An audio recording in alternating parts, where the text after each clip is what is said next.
Nothing we say is investment advice. Please pause on all 3 pages of this disclaimer and read it. Good morning, everybody. Nick, aka the Algo Cowboy here. It is 8:32 a.m. EST. We're taking a look at the NASDAQ. NASDAQ all-time highs yet again. This is a monumental run upwards, and this is probably going to eventually have a nice move down, but we're not sure when that's going to be. It's a pretty easy pattern to see, though. You can see it in past years. The chart you're looking at is the NASDAQ. This goes back all the way to 2024. Let me see if I can get a monthly on here for you. Give me 1 second. That'd be easier to see on a much higher time frame. Okay. So, you know, NASDAQ makes these big runs. The last time we saw anything like this was 2020, and then they just kept pushing it up. But it always happens like this. You get a big move up, and you get a startling move down. The biggest move down we saw was at the beginning of the Ukraine situation. Now, remember, the market is not the economy. That's something I've heard over the years, but I heard it yesterday. I'm like, that's absolutely the case. And a lot of people will ask, well, how long can this go up? Well, let's take a look. It's going up here from April of 2020, from the COVID crash, all the way through January of 2022, February, really. So that was 2 years straight.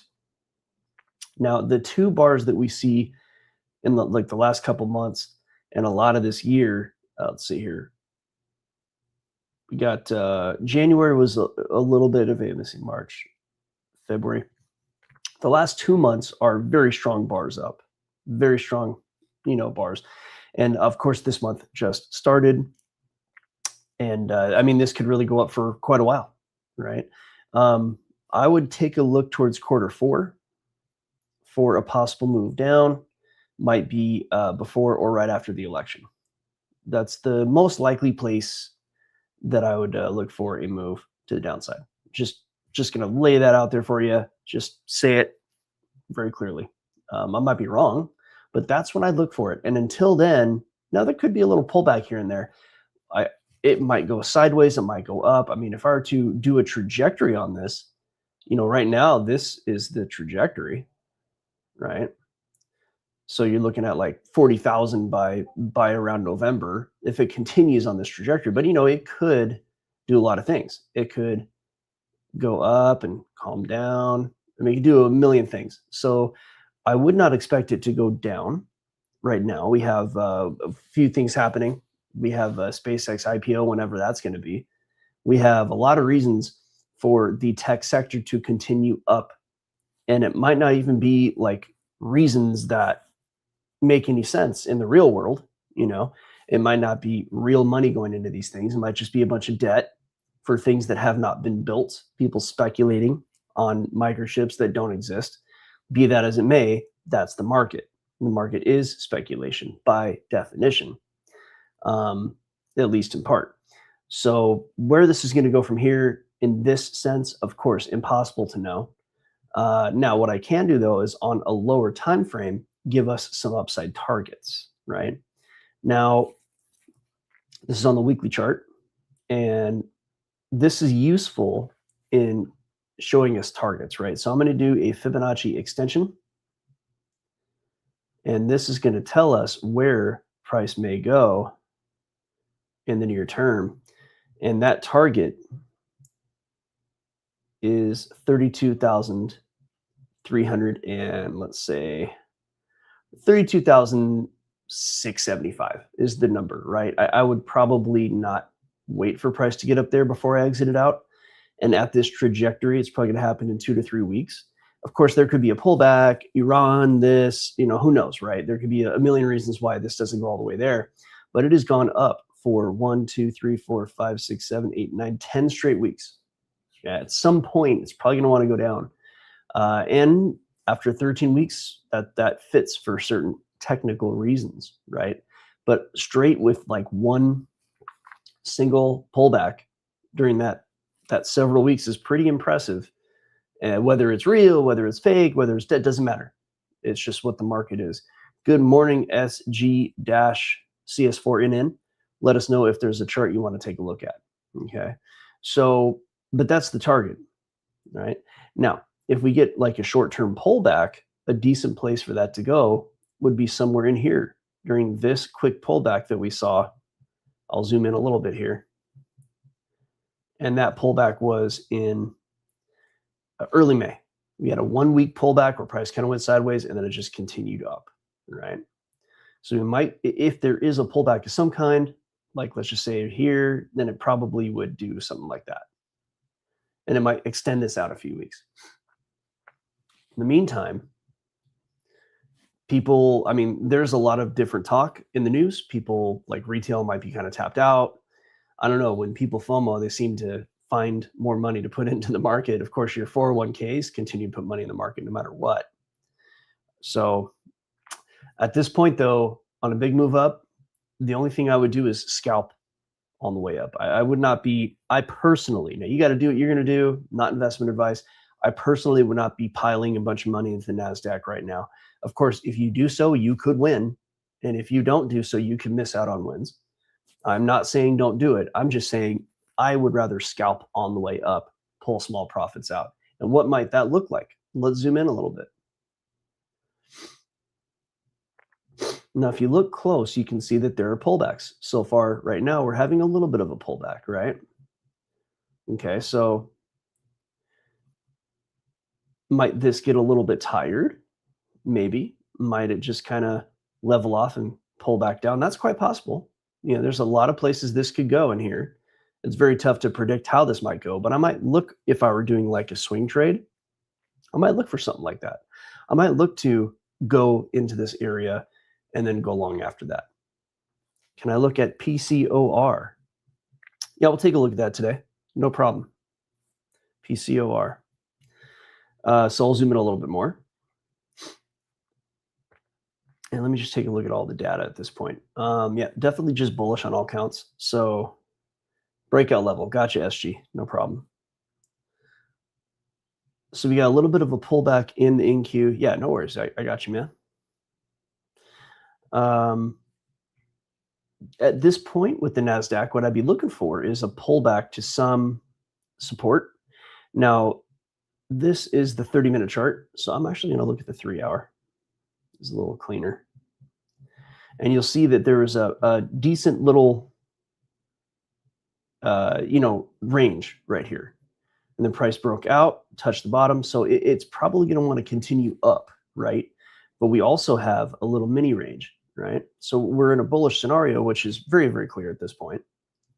And we have to ask where price might go to grab liquidity on the way up. And here's a range that occurred yesterday. Nice, clear range. Pretty clear. I'd say, is this legit? I'd say this is more legit here. So price could come here and tap and move back up. So if I were looking for a day trade, it's probably going to look something like this. It may not make it all the way down here, right? And it might also be something that looks like this. And then it takes a little time. We might have a slow day today.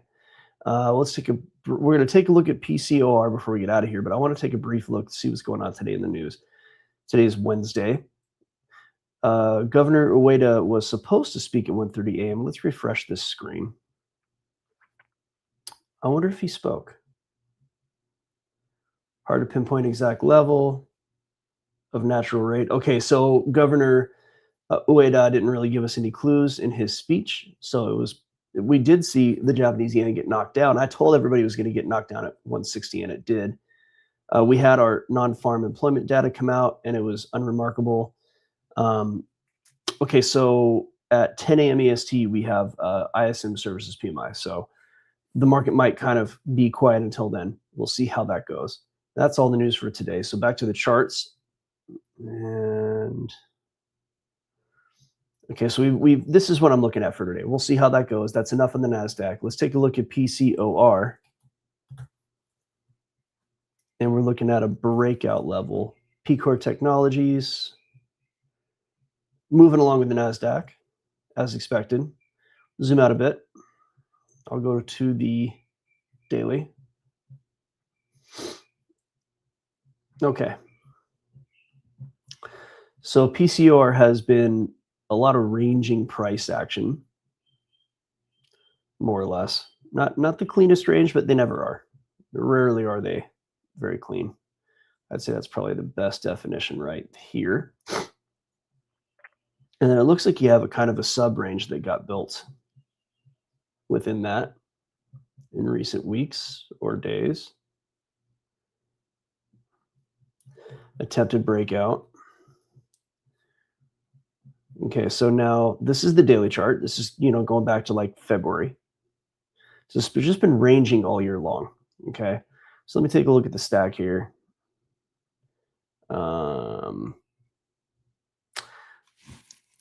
Give me a second.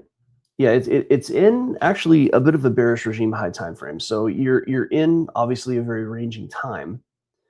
Pre-market is where it's closed. There's not a lot of volatility in here, and it's in a bullish regime on the daily. So it wants to go up, but it's also against resistance. So what I would do with this, what I think is going to happen, and what I would do with this is your breakout level is 55.32.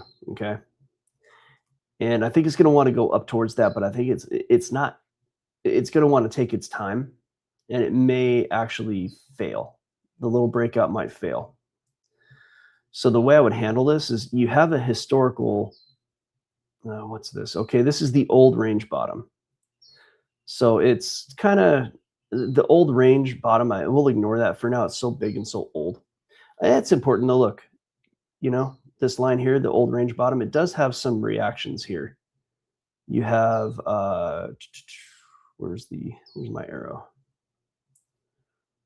You have a bounce here, there. So it's relevant. And you have a bounce right here. Okay. So we are going to, and as you see here, anybody who's watching this, if you come on in live or if you just leave in the comments a chart that you want to see, I'll be happy to do it. That's why I'm here. Okay. So this level is relevant. In fact, it broke out above this level and again bounced at this level. So I do want to point out that this bottom level is relevant. What I think is going to happen, though, is a slow move towards 55.25. The top of what happened on Monday. Okay, so yesterday's high. You're probably going to see kind of a grind up. And it's either going to come back down and then go up, or it's going to go up. Those are the two most likely scenarios. It can do a lot of things. It could reject, it could not do anything, but these are the two most likely scenarios I see. And this could happen way sooner than what I drew. Like I drew it like this, but it could happen, it could just kind of grind up like today and tomorrow and either pull one of these or break out. Those are my two most likely scenarios, right? So what I would do is I would wait for that breakout. You could look to short this. I'm not, it's in a, let me see, this is the 3 hour. I think it's daily bullish regime. I mean, you could pull a short on this, but yeah, go long on options or buy and hold. It's not a bad time to go long either way. You're at a spot where it tends to want to go up. You're in a bullish regime. Yeah, the stock. I can't give you advice. I can't tell you to go long or buy and hold. I'm not like, I don't have a license to give investment advice. But if it were me, I would consider two different longs. You're at the bottom of a pretty high time frame range. So I would probably consider the only issue you're going to have is that you have a gap right here that's a little going to make things dangerous. Price tends to want to fill gaps, so it may come down to grab this gap before it does go up, but you're in a bullish regime, so you could get a rejection down and head up. That can happen, but you're not going to really know that until like it does happen. It's pretty that would be a nice entry for that long though. But I would be looking at any of these scenarios, and the safest thing to do if it were me is I'd wait for the break above 55.32 to either buy some calls or to go long. That's how I would roll. And then I would look to exit around like high 59s. And then if it goes above that, then you have this, that is a much bigger scenario. If it goes above that, then you're looking at a move to like 81, 85. I just don't know what's going on with this company. I don't know about the actual, anything to do with this company. Maybe it's got really great P&E right now. Maybe it's got, some merger. Those are things I don't understand. Earnings, actually, I think earnings were Azure Software, Flower, Procure Tech, cloud company. Okay. Maintained. I was looking at the news right now. Okay, well, I'm not, I don't know enough about the company, but I would say just looking at the price action, you know what I mean? I would look for either one of these pullbacks and get in your calls. But the safest thing is to go, in my opinion, is to take your trade above 55.82, preferably after a retest of some kind, right? So if I were in doubt, I would do this right here. I'll show you. Price does who knows what, makes its way above this level, does a pullback, goes long. That's how I would roll. That's the safest thing to do. But this is on the daily chart, right? So you're looking at a much higher time horizon, and a lot can happen in the next week. By the way, you have to be careful, because if you look here, what can happen next week that can change like everything. Actually, it's the 15th. So it's the beginning of, it's the 15th, So it's like, what is that? Week and a half, whatever. The Bank of Japan policy rate, right? That's going to happen on the 15th or the 16th, depending on where you are in the world, and whenever they decide to talk. And if they hike their rate, then that can really pretty much crush all the markets. It can. Doesn't mean it will, but it can. So just understand that you do have that landmine.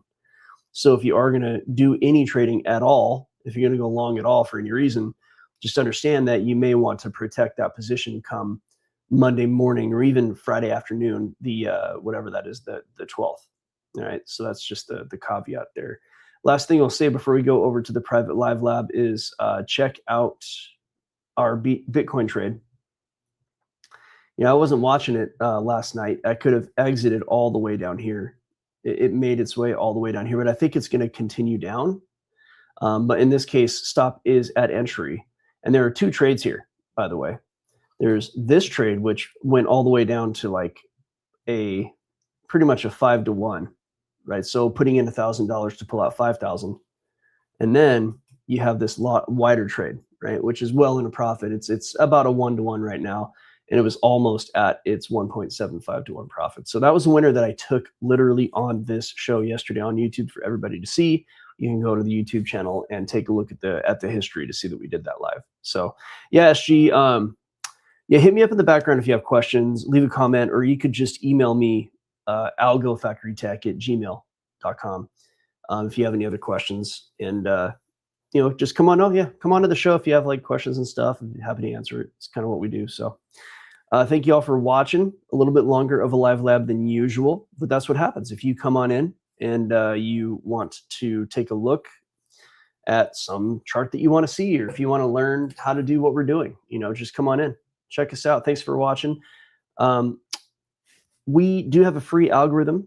Now, you can't just plug it into your broker because you need to optimize it. We teach how to do that. But if you look in the description, there is a link, and that link will it's a free algo. It's a video. It shows you how I build an algo, shows you how I turn it into code. It's like 15 minutes long. It's quick. And I even show you tools that traders use to connect that algorithm, that code, to their broker. Right? It's the heart and soul of an AI agentic trading bot. It's what everybody wants to do. They want to have an agentic trading bot trade for them, so they don't have to sit at the computer, and it just makes them money, right? Well, we can put you on the path to that. We know how to do it. If you are able to build a successful algorithm, then we will show you how that's done, right? And we'll show you how to build a successful algorithm. You got to do the work, though. This is not a get-rich-quick thing by any means.